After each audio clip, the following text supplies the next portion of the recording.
10 ans après les avoir quittés, mes potes américains sont devenus Trumpistes. Je suis retourné les voir pour essayer de comprendre pourquoi et si on peut rester potes encore aujourd'hui. Il y a 10 ans, je me suis inscrit dans un programme d'échange quand j'étais au lycée parce que j'avais très envie de partir vivre à l'étranger. Et j'ai atterri aux États-Unis dans une toute petite ville de l'Oklahoma qui est un état coincé entre le Texas et le Kansas. Et cette ville s'appelait Owasso. J'y ai vécu une année assez extraordinaire qui ressemblait vraiment au cliché de l'Amérique qu'on pouvait voir et qu'on voit toujours à la télé avec les casiers, les pop-up girls, les matchs de foot le vendredi.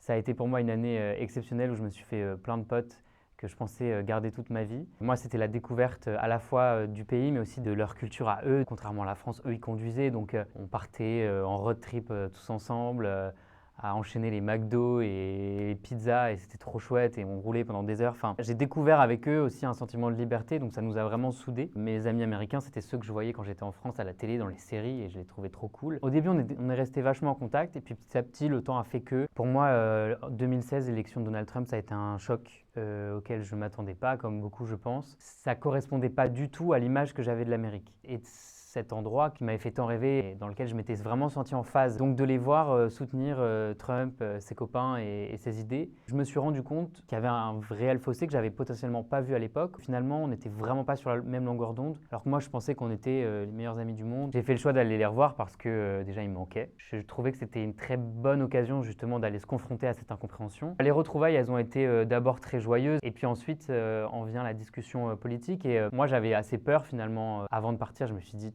ils ont complètement vrillé, ils ont basculé, ça va être des personnes différentes.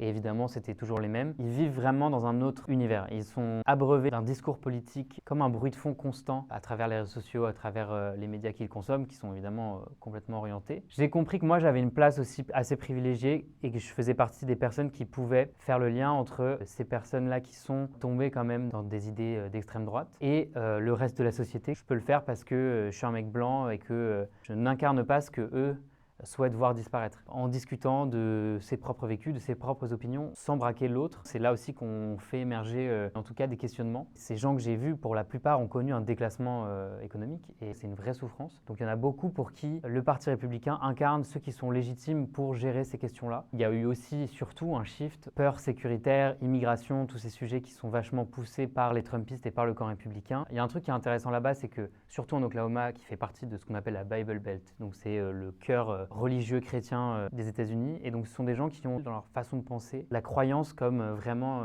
une habitude. Donc ils croient évidemment en Dieu, mais ils vont aussi croire de manière presque messianique dans des candidats politiques. Trump, c'est ça fois 10 000. Moi, je suis allé à un de ces meetings, les gens sont en transe quoi, quand ils le voient. C'est au-delà du religieux.